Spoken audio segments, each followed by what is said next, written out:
Panoorin, agaran in real time, o balikan sa pag-scroll up and down. Mga balitang dapat malaman, impormasyong tunay at napakikinabangan. Saan ka man, sa buong kapuluan. Mababangon sa bagong sigla. Kababayan, kasama ang social media. Powered broadcaster ng bagong mamamayan. Tapat sa pag-uulat. Ito po ang Presidential Broadcast Service sa Metro Manila. Radyo Pilipinas 1, 738 AM. Ang oras, 2 minuto, makalipas ang alas 9. Ang mga latest, ang mga trending, ano na ba ang mga happenings? Usap-usapan, siksik sa kwentuhang magaan at masiglang talakayan ng mga paksang siguradong inyong kawiwilihan. Bawat usapin, magkabuluhan. Kaya people of all ages, kasali kayo sa Usap-usapan. Kasama si Ven Blones sa Radyo Pilipinas 738 AM at Radyo Pilipinas World Service.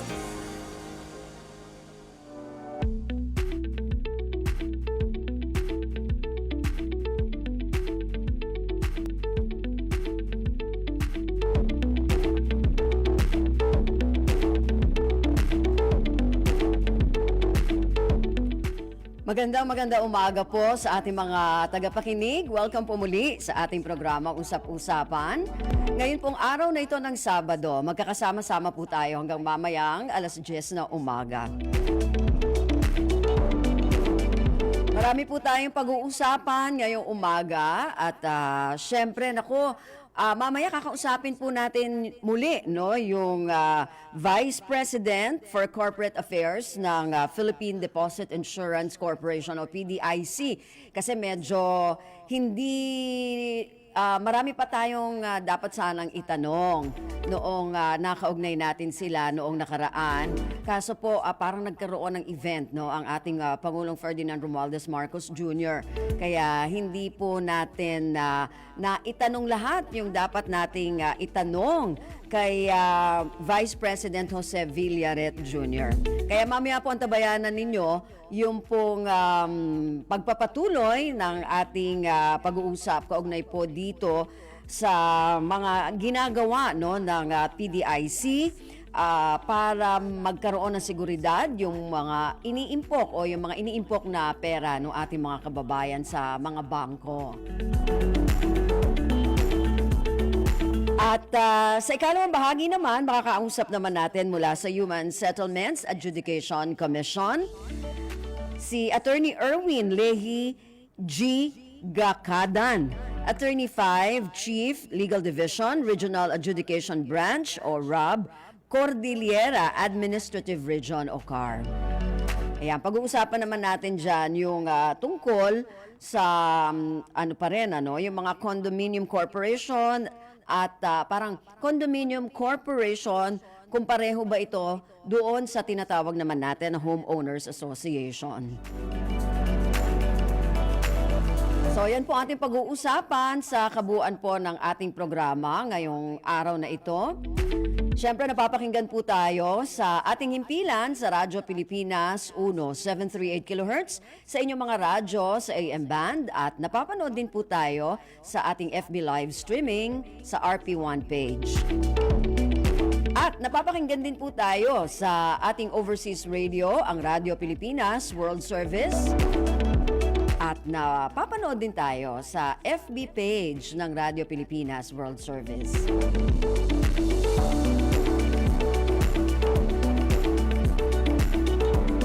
Okay, muli ako po si Ven Blones. Samahan po ninyo ako sa kabuuan ng ating programa ngayong araw na ito. Ready na ba yung ating, ready na agad yung ating unang guest para sa umagang ito. Katulad ng binanggit natin kanina, nung nakaraan po sa unang talakayan natin, kaugnay po nung kung yung ginagawa na o ano yung mga maaring itulong ng Philippine Deposit Insurance Corporation para doon sa mga impok natin sa bangko, dahil nung nakaraan po ay pinag-usapan natin yung tungkol sa Deposit Protection Awareness Week, yung observance natin noong June, noong buwan ng Hunyo.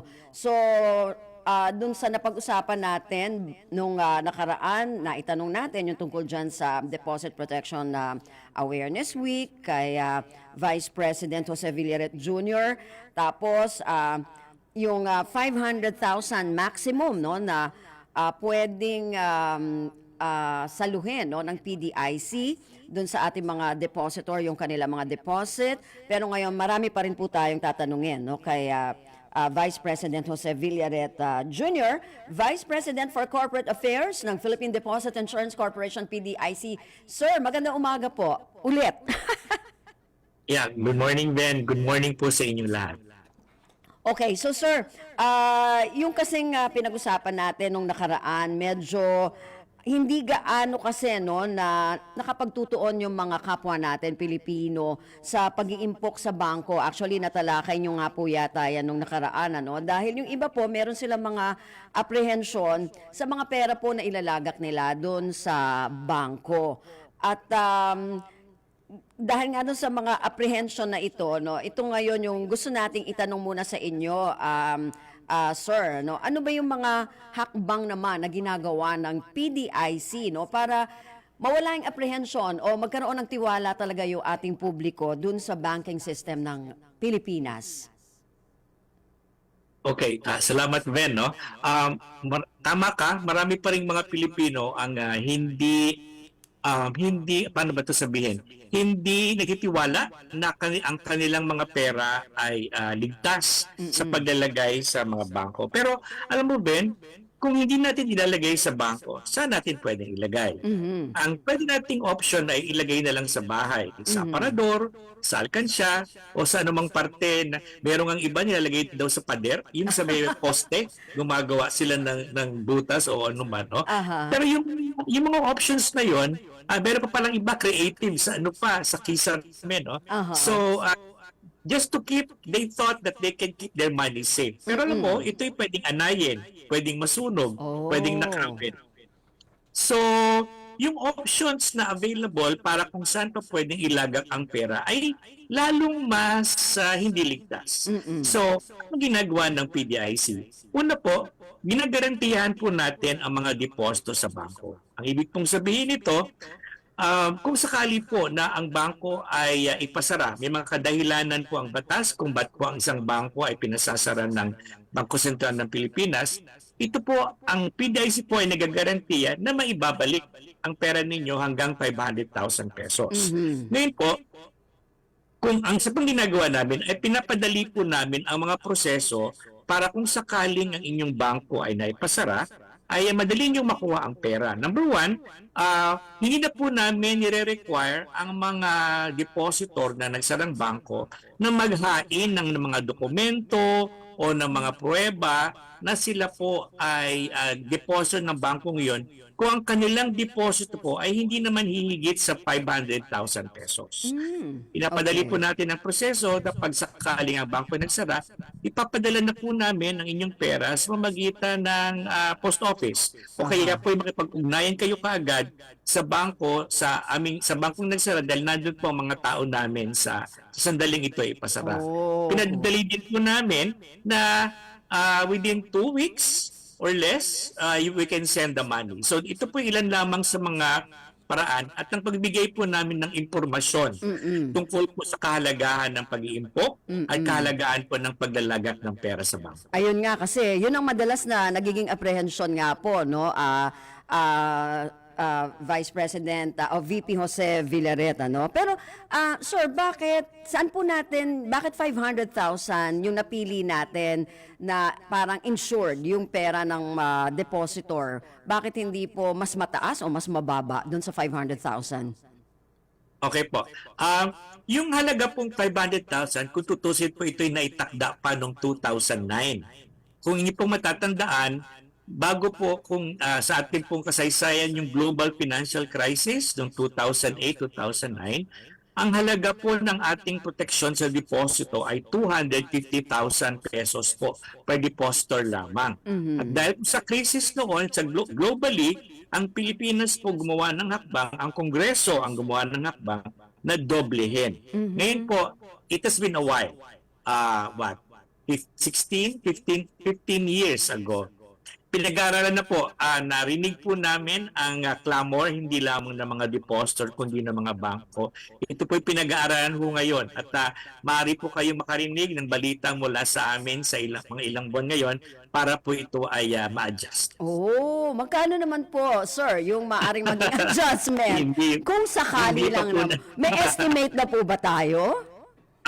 Meron pong mga options di po sa Bank Palad po, wala po akong authority to disclose any findings of the study, pero po makakarinig po kayo sa lalong madaling panahon. Ito po pinag-aaral lang mabuti dahil po ito ay may implikasyon din sa pwede pong pondo ng PDIC at sa kalakaran po. So, Ayun. magantay na lang po tayo, but pinag-aralan po namin ito at ito po ay narinig na ng PDIC sa mga depositor at sa mga bangko. O ayan na, yung mga medyo nagdadalawang isip pa, nagtatatlong isip sa pagdedeposito sa Pero then, bangko. alam mo, yung 500,000 pesos, sinasabi natin maliit, no? Pero alam mo ba na 96% ng mga deposit account sa Pilipinas ay nasa level na to. So, ang protection po kasi ng deposit insurance ay inilalaan po talaga o unang-una para po sa mga may maliliit na balanse. Aha. Yung po kasing may malalaking pera katulad po ninyo. mga kaibigan Naku, natin. sana, naku, magdilang anghel ka, sir. Magdilang anghel po. Ito po kasing protection na to ay para po sa mga maliliit na deposito. Kung kayo po ay may malaking deposito sa bangko, ang tingin ko po meron pong ibang mga paraan pa ho. But anyway, the deposit insurance po is really for the both depositors with small balances. Kaya po, yun muna ang pinagtutuan ng pansin. But we are looking at adjusting the coverage amount very soon. Ayun, okay. So sir, doon sa mga nakikinig sa atin ngayon, siguro pwede na nating ipaliwanag, ano? Bukod syempre doon sa mga insurance ng mga depositor natin, ano pa po ang mga pangunahing layunin ng Philippine Deposit Insurance Corporation? Salamat sa tanong na yan. Gusto rin namin ipaalam sa aming mga tagapakinig, sa ating mga kababayan, ng PDIC po ay hindi lamang nagbabayad ng insured deposits kung sakali pong ang bangko ay nagsara. Kami po ay tinuturing din pong co-regulator o isa sa tumutulong sa Bangko Sentral ng Pilipinas na tumingin sa mga bangko, sa kapanganan ng mga bangko. Meron po kami kapangyarihan na mag-examine at tumingin sa kalagayan ng mga bangko at tumulong po kung kinakailangan para po hindi ito maipasara o lalo pa itong gumanda po ang kanyang paglilingkod sa ating mga kababayan. So hindi lang pala sa depositor, sir, kundi pati doon sa bangko. Opo. We work closely with the Bangko Sentral ng Pilipinas at kami po tumutulong para magbigay ng assistance sa mga bangko, lalo na po pagbutihin ang kanilang paglilingkod. Kami din po ang tinuturing na liquidator ng closed banks. Ang ibig pong sabihin nito, kung sakali po ang bangko ay ipasara, ang PDIC na po ang namamahala sa bangko, sa kanyang mga ari-arian at sa kanyang mga pagkakautang. Ang bangko po kasi, Ben, ay pinasara, wala na itong ang board nito, ang board members o ang kanyang management ay wala na pong otoridad na pamahalaan o ipagpatuloy ang operasyon. Ang PDIC po ang tumatay yung nag-take over o tumatay yung liquidator at pinangasiwaan na lang po namin yung pagpatuloy na pagsasara. In other words po, ibinibenta po namin ang mga natitirang ari-arian ng mga bangko at bayaran po ang kanyang mga pagkakautang. Para po, ang pinakadulo po kasi nito ay termination. Ibig pong sabihin, yung records, yung assets ay malinis na po para wala na pong naiwang mga ari-arian na nakatenga lang. So, kaya po maririnig po ninyo, kung may barinig po kayong mga balita, ang PDIC po ay nagbibenta ng mga properties. Ito po ay properties ng closed banks. At ang dahilan po namin kaya ginagawa ito, para po mabayaran yung pagkakautang ng mga bangko. So, example, tanong mo kanina, Ben, ang depositor ay insured lamang ng PDIC hanggang 500,000 pesos. papaano kung ang deposito niya ay higit pa? Halimbawa ay 700,000 pesos. Oo. So, di ba? Kadalasang tanong yan eh. Aha. Ang gagawin ng PDIC ay bayaran lamang po ang insured deposits na hanggang 500,000. Yung 200,000 po na balanse, ang gagawin po namin ay ibabayaran po namin ito sa pamagitan ng paggamit ng pondo na malilikom namin sa pagbebenta ng mga ari-arian. Kasi po, yung uninsured deposits po, yung hindi po kasama sa insured deposits, sa deposit insurance ng PDIC, ay hindi po obligasyon na ng PDIC. Ito po ay obligasyon na ng bangkong nagsara at ang ginagawa lang po ng PDIC bilang liquidator ay gamitin ang mga ari-arian nito at mga iba pang pera, halimbawa po yung mga utang ng mga borrowers ng closed bank. Sinisingil po namin sila. Kaya po ginagamit po namin yung nabayad nila na bayad din po sa mga uninsured deposits, iba pang pinagkakautangan ng bank. Oo, paano 'yon, VP? Kung halimbawa 700, ang daming may kulang na 200 o 500,000 bukod doon sa insured na 500,000. Kung nagkasabay-sabay tapos kulang yung naibenta ng PDIC, anong gagawin? Naku, isa pang magandang tanong yan, Ben. Itong ginagawa namin. Pupunta kami sa sa isang korte. Bago po namin bayaran ang mga pinagkakautangan ng bangko. So malinaw po yung 500,000 settled Insured na na po yun, natin. oo. Hindi po issue yun. Hindi na po issue yun. Okay. Kaya may pera ng bangko o wala, Yes. obligasyon po ng PDIC na bayaran yun. So yun po yung garantiya. Kahit na walang pera na yung bangko dahil nagsara, Oo. there is an assurance that they can be paid. Aha. Ang problema na lang po natin yung hindi covered. So bawa 200,000. Yes. Pero ang nalikom na pera ng PDIC sa mga ari-arian nito ay kulang sa lahat ng mga dapat itong bayaran. This is what we'll do. We'll go to a court. Ililista po namin lahat ng pinagkakautangan ng bangkong nagsara. At sabihin po namin sa korte, Mr. Judge, ito po ang lahat ng pinagkakautangan ng saradong bangko. Halimbawa po, 5 million ang pinagkakautangan.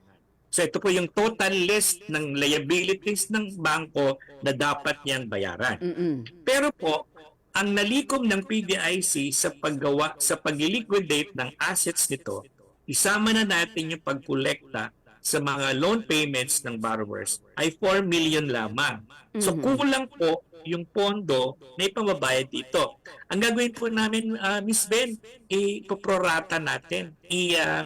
Kung halimbawa may 20% less yung babayaran, i-spread po natin. So i-allocate po natin yung pambayad na yun sa mga pinagkakautangan. Pinapa-approve po namin yung sa korte bago po namin yun ibayad. So masalimuot. Kuminsan po may sakit. Yun po ang pinaka-mabisa at pinaka-mabilis na paraan para po natin mabayaran. Kahit paano po, meron po nabayad. Oo nga naman pero VP, bakit marami, o hindi naman marami, pero bakit may mga bangko na nagsasara? Ano ba usually yung nagiging dahilan? Bukod doon sa sinabi nyo nga kanina na yung mga pagkakautang, meron pa bang ibang dahilan? Ang bangko po, pag halimbawa po, sa batas po sa batas po ng PDIC at ng Bangko Sentral, nasusulat po yung mga basihan kung bakit sila pinasasara ng Monetary Board. Una po yung pagkalugi. Ang kanilang patuloy na pagbubukas ay lalo lamang pong nadidiin o napapalalim yung yung kalagayan nito. So, hindi na po siya nakakabuti, isasara na po siya. Pangalawa po, yung kanya pong mga ari-arian o assets ay kulang na po na pambayad sa kanyang mga liabilities na kahit ano pong gawin ng bangko, pagkatapos tulungan, bigyan ng assistance, ay talagang di na po siya makakaahon, magiging risk na po sa kanyang mga kliyente, pasasara na po ito. Meron din po, Miss Ben, na meron pong fraud. ano bang paano explain yung fraud. Yung meron pong nagawang anomalya Aha. ang bangko, yung Aha. labag Okay. sa mga circular ng Bangko Sentral ng Pilipinas na ang paglabag na to ay tinaturing na unsafe and unsound. At pag hindi ito makorek ay hindi na po tayo makakatulong sa lipunan. Ito po ay pinasasaran na po kaagad. Aha. So the basis for closure of a bank are really meant for protection of the depositors. Maring tingin natin parang nasaktan tayo mga depositor, no? Pero po in the long run is our protection dahil kung patuloy pa pong mag-operate ang bangkong yun, ito po ay kasasamanan ng lipunan. Mhm. So ilan po lang to sa mga dahilan kaya po kailangang isapasarap ko agad ang isang bangko. Okay. So, Miss Ben, hindi na po madalas ngayon kung papansin ninyo. Aha. For this year, 2 bangko pa lang ang nagsasara at ito'y sa probinsya. Oo. Nung taon, less than 10. But years ago, there were really more than 10 each year. Okay. So siguro dahil yan sa may mga bagong policy ba ang PDIC, VP? Hindi lang po PDIC, kundi po ang Bangko Sentral na rin sa patuloy pong masugid na pag-monitor, Aha. masugid pong pag-supervise sa mga bangko. Aha. At may mga nakakausap po akong mga bankero, pinagbubuti po talaga nila ang kanilang serbisyo. Lalo na po ngayon, competition na po, malakas po ang competition ng mga bangko. Ang mga maliliit na bangko lumalaban po sa mga malaking bangko. Aha. Pagbubuti ng serbisyo sa tao, kaya po ang pinagbubuti na po talaga nila ang kanilang mga serbisyo. Kaya po nakaasa po tayo ng marami pong mga serbisyo at produkto na makita natin sa Aha. ating lipunan. VP, hindi lang yung PDIC dapat ang magkaroon ng responsibility dun sa mga deposito na ito. Dapat siguro pati yung mga depositor natin, meron din sila mga responsibilidad para talagang masiguro din na protektado yung kanilang deposito sa mga bangko. So ano yung mga pwede mong maipayo dito sa mga depositor natin, VP? Okay. Gusto ko yung tanongin, marami akong sagot. Siguro pipiliin ko na lang. Sige po. Una po, patuloy po nating bantayan ang ating mga bangko, no? Know our bank. Kung kayo po ay nag-avail ng serbisyo ng isang bangko, tingnan po natin kung anong kanyang ginagawa. Para pong anak, kung tayo po may anak at pinapapunta po natin sa isang eskwelahan, we check what the school is doing to make sure that our child will grow well and safe, di ba? So, ganoon din po yung pera natin. Ba't nakikibalita tayo kung anong ginagawa ng bangkong yon? Kung ito ba'y tama, kung ito ba'y ayon sa ating mga gusto. Kung ayaw natin, you have the liberty to take out your bank and go to another bank. So, check also your bank. Ayun. Number 2, alamin din po ninyo yung mga policies nito. Ben, isang importante, no? May mga bangko na may polisiya na meron sila dapat na minimum maintaining balance. Kung halimbawa ang iyong balance sa iyong deposito ay bumaba sa kanilang minimum na balancing required, nagkakaltas po sila. So, kayo pong deposito, dapat alam po natin, baka tayo po lumalabag na sa minimum requirement, kaya po maiiwasan po natin yung mga charges. Abangan din po natin yung mga policy ng bangko about dormancy. Ang dormancy po ay yung hindi paggalaw ng inyong account sa bangko for a specified period. Kuminsan po 1 taon o 2 taon, wala pong withdrawal, wala pong deposit. Nagcha-charge pong ilang bangko ng fees na pag hindi nyo paggamit. So kadalasan nakala natin lumalaki yung pera natin dahil sa mga ganitong kadahilanan nababawasan siya. So we must know the policies of the bank. At last naman po, but meron po mga bangko na hindi naman po nagcha-charge na gano'n. So dapat alam din natin. Last na lang po, i-update po natin ang ating records sa bangko. Pangalan po natin at saka address dahil po hindi po namin gusto kung sakali lang po may mangyari sa bangko at may pasara, we know your address, therefore po madali po namin kayong makontak para po namin kayo mabayaran lalo na po kung inyong deposito ay hindi naman lalagpas sa 500,000 pesos. It's important po to update our records for information of the bank and of the regulators like PBIC. Ayun. VP, meron bang mga bago na inaasahan po tayo na mga polisiya na isasagawa ang PDIC sa hinaharap? Tulad po na nabanggit ko kanina, Miss Ben, yung amin pong pag-review sa coverage. Sabi niyo, maliit na raw yung 500,000 pesos. Aha. Isa po kayo sa isang una naming babalitaan kung Ayan. meron na magbabago. At inaasahan po natin itong mapag-usapan sa lalong madaling panahon.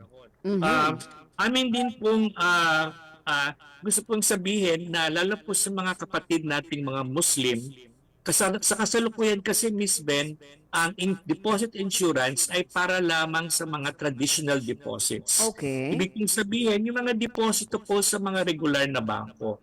Meron po tayong Islamic Bank sa Pilipinas. Pero ang mga deposits po sa Islamic banks ay hindi po covered ng deposit insurance. Meron po kasing mga rules ang Islamic banks na hindi po angkop sa pagsagawa namin ng operasyon sa deposit insurance. Ang isa pong balita na pwede namin sabihin, ngayon po ay pinag-aaralan na po ng PBIC na isaklaw. Tama ba yun? Saklaw. Opo. Isaklaw, no? Ang mga Islamic deposits. So, isa rin po ito sa isang balita na pwede po namin ma-anunsyo sa inyo. Pinag-aaralan na po namin kung paano po mabibigyan ng coverage ang mga deposits sa Islamic banks. Ayun. At malapit po, meron din po kaming deadline dito, kaya po ibabalitaan. Ito pong magandang Ayan. importanteng balita na manggagaling po sa PDIC. Okay. So, alamin namin yan. Marami ba tayong Islamic banks ngayon dito sa Pilipinas, VP? Sa ngayon po, meron pong isa, pero meron pong mga bangko na ang gagawin po nila kahit po sila ay tumatanggap ng regular na deposits, gagawa po sila ng Islamic desk para po mag-open sila ng produkto para sa mga Islamic nating kapatid. At saka Okay. po, may mga nag-a-apply daw ho kasi po nag-open po ang Islamic Finance sa Pilipinas. So meron pong interesadong investor na magtayo po ng mga Islamic banks. Another interesting development po in the financial system in the coming years. Okay. So, yan yung ilang mga inaasahan natin na mga pagbabago o yung mga karagdagan doon sa magiging polisiya ng PDIC. Tama po ba, VP? Opo. Okay. Naku, sir, parang kulang pa rin yung oras natin. Mukhang marami pa tayong dapat na itanong, pero kulang na naman yung oras natin. Siguro pag may mga bago na ulit, sir, na mga policy o nagawa na yung mga iba pa, no, na mga pagbabago sa PDIC, sana makausap namin ulit kayo. So, Opo. sir, mensahe dun sa mga nakikinig sa atin tsaka dun sa medyo natatakot na mag-impok sa bangko. Okay po. Salamat Miss Ben at sa inyong mga nandyan sa programa ninyo. Lagi po namin ipinapaalam sa mga tao na ang pag-impok po ay isa sa mga importanteng practice na gawin natin, lalo na po sa mga panahon na hindi tayo sigurado kung anong kinabukasan. At kung tayo po ay magtatabi mag-impok ng pera, ilagay po natin sa bangko where it's safest. Kahit po may late na interest o halos walang interest, pero ibig pong sabihin nito, meron pong mangangalaga ng pera ninyo at ang inyong mga bangko naman ay pinangangalagaan naman ng PDIC. Ayun. Patuloy po tayo mag-impok dahil po ang bank deposito po ninyo ay protektado po. Maraming pong salamat. Okay, maraming salamat po. Si Mr. Jose Villaret Jr., Vice President for Corporate Affairs ng Philippine Deposit Insurance Corporation o PDIC. Maraming salamat po, sir. Ayan, samantala, antabayanan po sa ikalawang bahagi naman ng ating programa. Ngayong araw na ito, pag-uusapan naman natin ang pagkakaiba ng Condominium Corporation at Homeowners Association. Makakasama po natin mula sa HSAC, no? Si Attorney Erwin Lehi G. Gakadan sa pagbabalik po na ating programa Usap-Usapan. Sa paghahatid ng impormasyon Siguradong malaman at kapaki-pakinabang. Paano ba nakakaapekto ang social media sa parenting?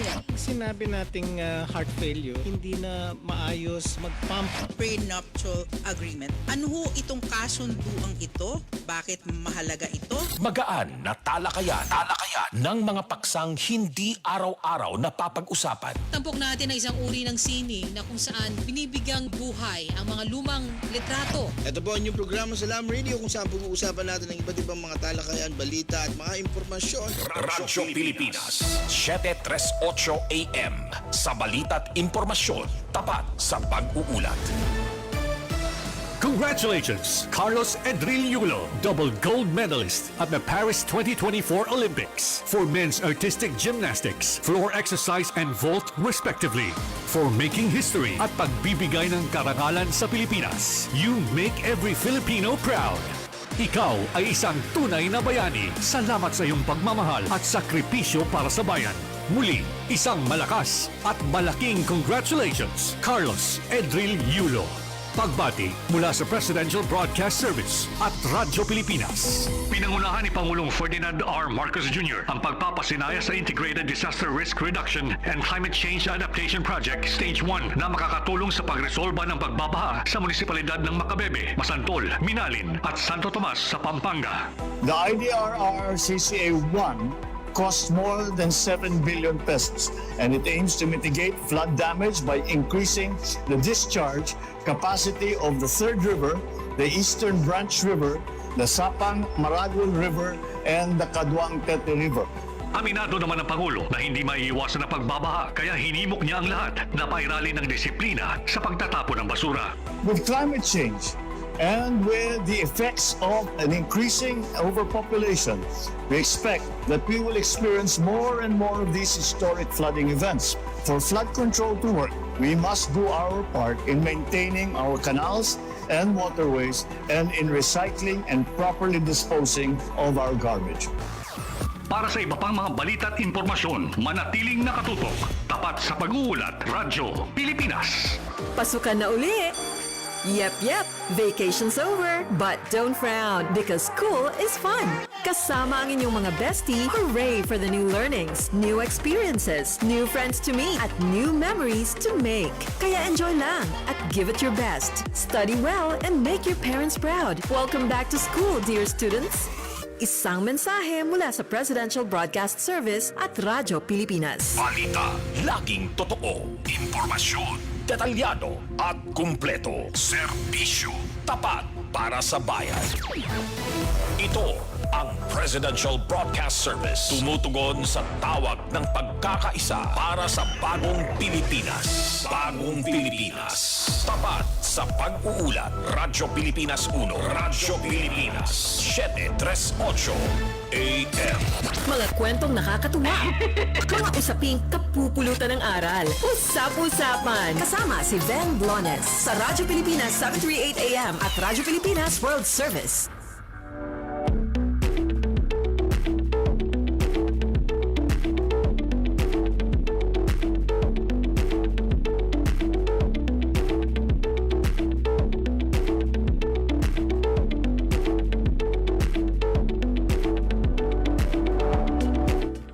Okay, balik tayo sa ating programa Usap-Usapan. Nasa ikalawang bahagi na po tayo ng ating programa. At katulad ng binanggit natin kanina, nako, yung mga may-ari naman dyan ng mga condominium at saka yung mga may-ari ng mga house and lot dyan sa mga village at subdivision. Yan po naman yung ating pag-uusapan. Mamaya po, makakasama natin mula sa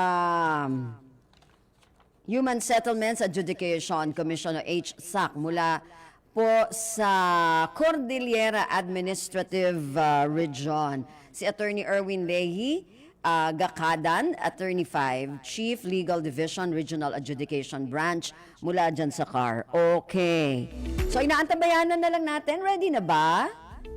Ay, wala pa. So inaantabayanan lamang po natin si Attorney Lehi o Erwin Lehi G. Gakadan. mula sa Human Settlements Adjudication Commission o HSAC. Okay, pag-uusapan natin, katulad nung binanggit kanina, itatanong po natin sa kanya kung ano itong Condominium Corporation at ano naman yung Homeowners Association at ano ang pagkakaiba o difference nitong dalawa na ito. O kasi baka may mga iba-iba silang mga regulation, no, yung mga tuntunin dyan, no, para dun sa kanilang asosasyon. Kaya alamin natin at kung magkakaroon ng problema, ano ang magiging role ng HSAC dito sa dalawang binanggit natin sa Condominium Corporation at saka dito sa Homeowners Association.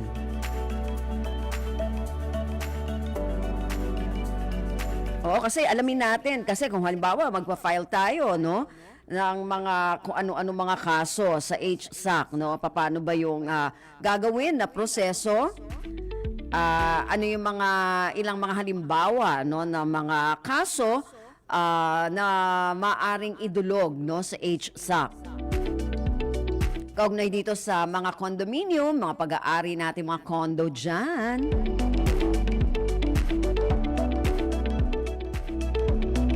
Ayan, gaano kaya katagal, no, yung proseso ng filing kung sakali, no, na magkaroon ng problema? Gaano kaya katagal?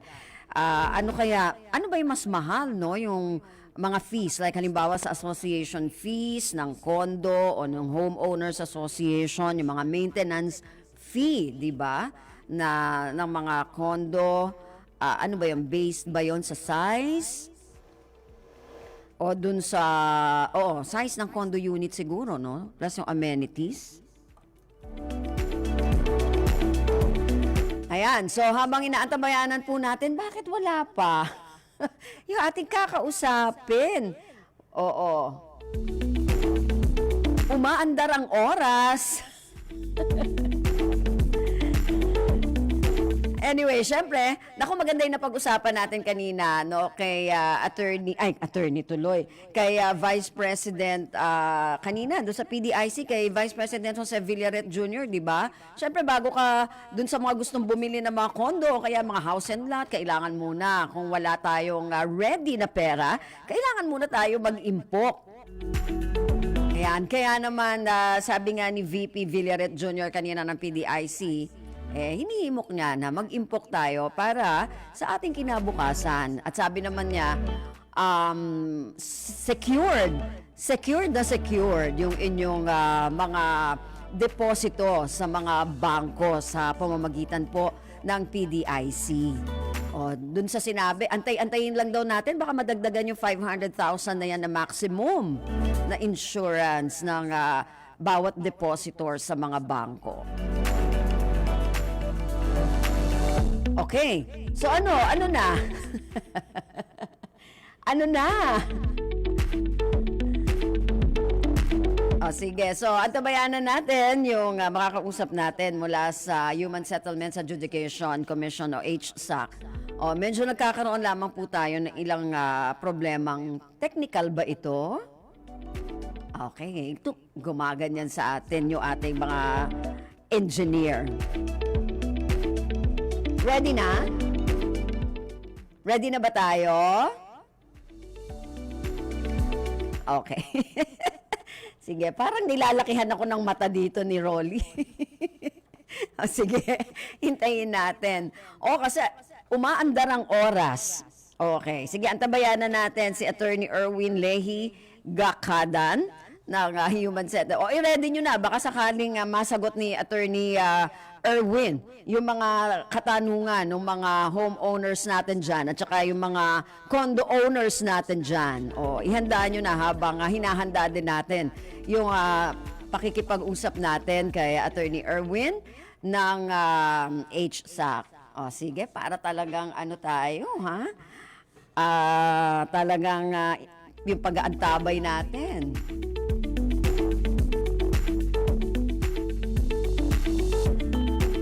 Okay, sige. So, mamaya pag-uusapan natin sila na yung pag-uusapan natin yung Condominium Corporation. Ito na naman ako, yung Condominium Corporation at Homeowners Association at ano yung mga kaso na pwede nating i-file kung sakaling magkakaroon tayo ng problema dun sa mga nabanggit natin. Ay, ready na. Okay.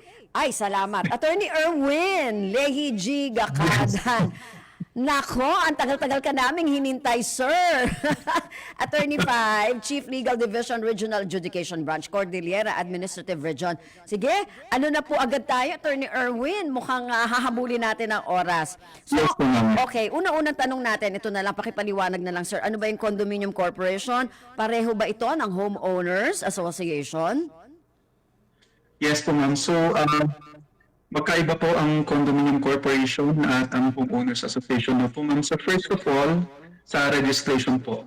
So ayon po sa batas, ang isang Condominium Corporation ay nasa pangasiwa at jurisdiction ng Securities and Exchange Commission. So doon po rinirehistro ang mga korporasyon sa ating bansa para po magkaroon ng legal na personalidad. Samantala, sa Homeowners Association naman po, ang registration po nito ay sa Department of Human Settlements and Urban Development. So wala na pong HLURD, sa BISUD na po tayo nagre-register. So pangalawa, sa purpose naman po ng ating pagtayo ng isang condominium corporation, ang condominium corporation po ay siyang humahawak sa titulo ng mga common areas at assets ng condominium project. Kasama na po dito ang titulo ng lupa. So ang common areas po ay pagmamayari po ng condominium corporation composed of the unit owners. So ang mga unit owners po ay magiging automatic na members o shareholders sa condominium corporation. So ang sharing po nila ay depende po sa laki ng unit na kanilang nabili or sa number of units na kanilang nabili. So pwede rin po silang magkaroon ng ibang responsibilidad, depende po sa master deed o sa bylaws po ng korporasyon. Samantala, sa kabilang banda naman po, ang pag-organisa naman po ng Homeowners Association ay para po ma-manage at protektahan ang magkaparehong interest ng mga residente sa isang subdivision. So katulad po ng Condominium Corporation, ang HOA ang responsible sa pagkolekta ng mga dues mula sa mga homeowners upang pondohan ang maintenance at repair ng common areas nito. So pagbabayad po ng ating security guards, pag-maintain ng kaayusan at kalinisan sa loob ng subdivision at iba pa. So bilang isang organisasyon, ang Condominium Corporation at ang COA ay parehong nagbibigay karapatan sa kanilang membro para hilahok sa pamamahala po nito naman. So sa pagbanggit po ito ng election at mga meeting. So last po, ang Condominium Corporation po ay may limitation po siya sa existence po naman. So 50 years po. It can be renewed for another 50 years dahil siya po siyang korporasyon. So after 50 years, nag-meeting po ang ating mga members ng Condominium Corporation. Titignan po nila ang status ng project. Kung meron pong sira o pwede pa siyang i-rehabilitate. Mangyari po na hindi na po feasible na ituloy ang project, pwede po nila itong mapagkasugang ibenta at isi-share po nila ang profits depende po sa kanilang share.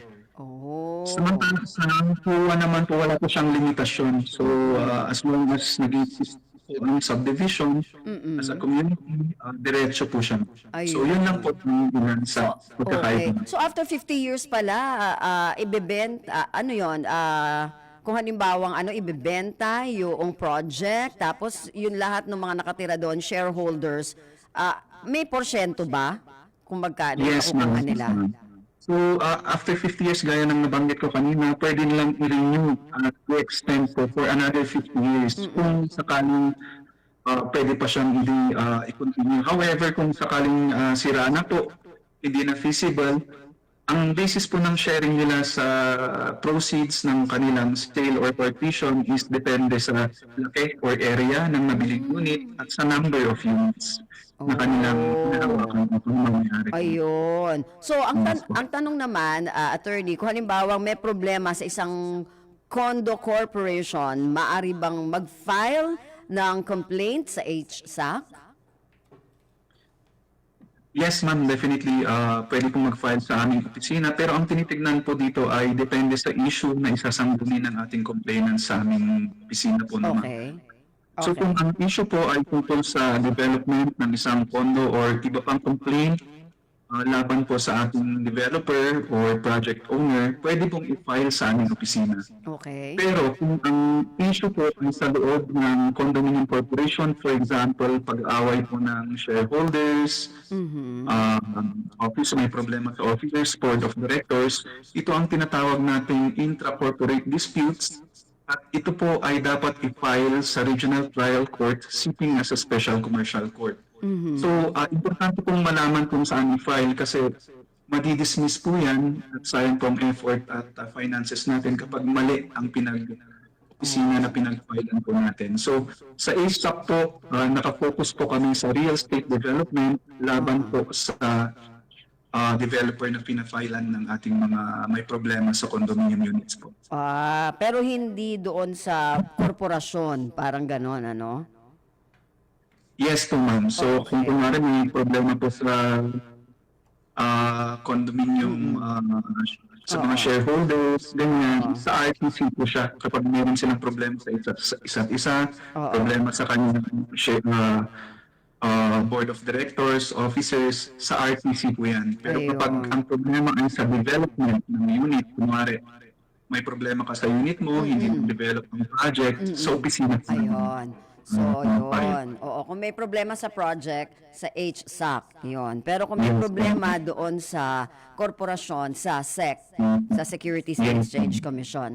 Hindi po, sa RTC po. Sa RTC na, sa RTC, okay. Okay. So, attorney, ano naman yung mga kaso na may kinalaman sa condominium na maaari nga i-file sa HSAC? Yes, ma'am. So, ayon po sa batas, kami po ang may jurisdiction sa actions or unsound real estate business practices, claims for refund at specific performance laban sa developer or project owner. So, normally, ang mga sumusunod po ang mga halimbawa ng mga complaints na sinasangguni sa aming office. For example, hindi po tinupad ng isang project owner or developer ang approved plan at advertisements. Kung mari nag-advertise sila na merong amenities na ganito, may plan ng gagawing tool or whatsoever at hindi nasunod, pwede pong mag-file sa opisina. Second, hindi pagtupad sa timeline ng kanilang project kasi binibigyan po sila ng timeline to complete the project. Dapat tapusin po yan. Pero kapag hindi natapos, wala man lang structure na tumayo, pwede pong pumunta sa aming opisina para mag-file ng complaint. Third, for example, nabayaran mo na in full yung condominium unit pero hindi pa dinideliver ng developer ang condominium unit or titulo ng unit sa iyo, kahit fully paid na, pwede ka na mag-file kasi responsibilidad or obligasyon ng isang developer na i-deliver sa iyo ang titulo after full payment. Meron naman pong problemang walang license to sell ang isang developer. Mandated po ng ating batas na kapag tayo po ay nagbenta ng ating mga condominium, i-check po natin ang license to sell ng developer kasi kapag may license to sell po, ibig sabihin legit po ang ating developer at dumaan po sa masusing proseso ng pag-screen ng Department of Human Settlements and Urban Development ang proyekto. So, safe po tayo doon. Kapag wala pong license to sell, may kaakibat po na penalty yan. So, dapat chinecheck po natin yan ng maigi.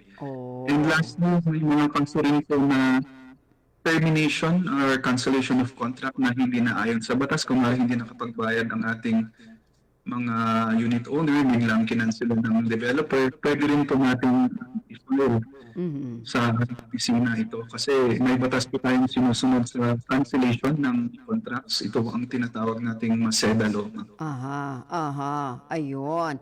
So, attorney, yung pareho din ba yung proseso, for example, kung nag-file yung sa condo at sa HOA, pareho din ba yung process kung nag-file sila sa HSAC?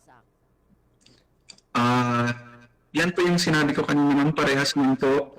Depende po sa issue. So, tignan po natin yung issue na pinag-file. Parehas po ang proseso nila, ma'am.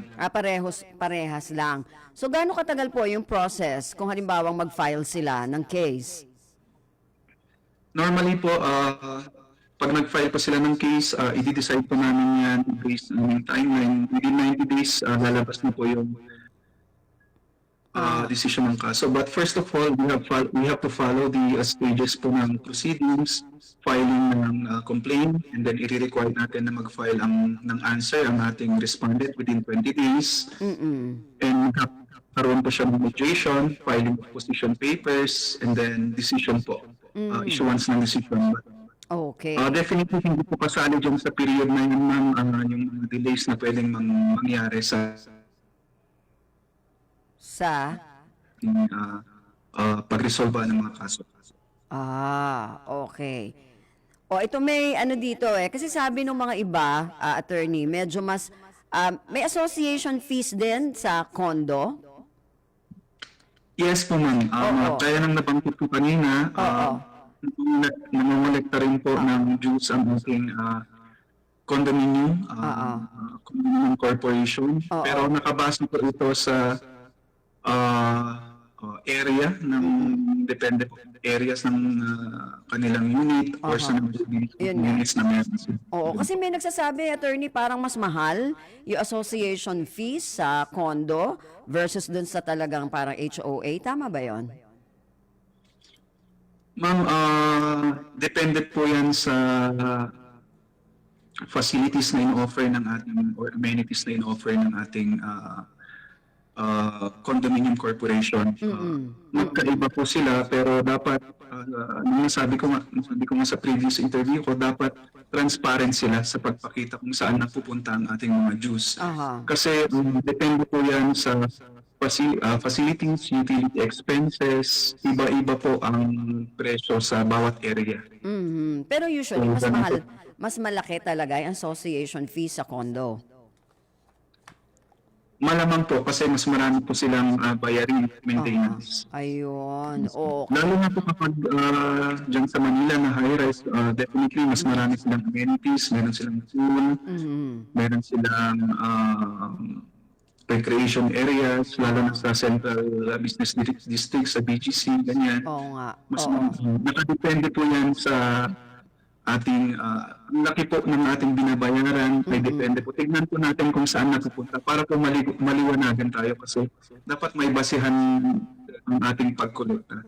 So kung sa tingin po natin ay medyo malaki, tignan po natin kung saan napupunta para po maliwanagan po tayo. Yung breakdown para makita natin kung saan nga napupunta. Naku, attorney, wala na tayong masyado oras. Medyo late tayo, nagkausap. Pero sige, attorney, ano yung mga gusto mo pang ipahatid dun sa mga nakikinig sa atin na nagmamay-ari, syempre ng condo at saka ng mga house and lot o mga properties? Yes, ma'am. Due to the limitation of time po, kung may mga katanungan po, pwede po niyo kaming tawagan sa contact numbers 0917-837-5380 at sa mga nasa Region CAR naman po, pwede niyo tawagan ang opisina sa 074-619-5352 or pwede kayong mag-send ng email sa info.gov.ph or bisitahin ang aming FB page at website sa hsap.gov.ph. Nakaantabay po palagi ang aming Public Affairs Division Central Office at ang aming mga IT personnel dito sa regional offices para po sagutin ang inyong katanungan. Okay. So, sige. Nako, maraming salamat po ulit, Attorney Erwin. Yes po, ma'am. Marami pong salamat sa pag-unlock sa aming presensya ngayong araw. Okay. Thank you po. Next time sana, mas mahaba-haba na, no? Yes, ma'am. Para po ma-elaborate po natin lahat yung details po ng ating batas. Sige. Maraming salamat si Attorney Erwin Lehi G. Gakada ng Human Settlements Adjudication Commission ng CAR. Anyway, maraming salamat po dun sa mga naging tagapakinig natin ngayong araw na ito, tagapanood din sa ating FB page at syempre yung mga naging guest natin para sa araw na ito. Maraming salamat din sa nakasama natin sa programa, sa technical side kina Rolly Bumatayo at kay Julian Aliston sa production side naman sina Erwin Peñano at si Bea Gaza de Guzman. Maraming salamat po ulit hanggang sa susunod na edisyon po na ating programa Usap-Usapan. Ako po si Ven Blones, magandang umaga. Antabayanan, kalipunan ng mga balita sa inyo sa ilang sandali sa pamamagitan ni AJ Ignacio. We know you're always on the go. Pero ang mahuli sa balita is always a big no-no. Kaya Radyo Pilipinas is here to keep you updated. Reliable news delivered to you as it happens. Para sure na wala kang mamimiss. Bookmark our website at www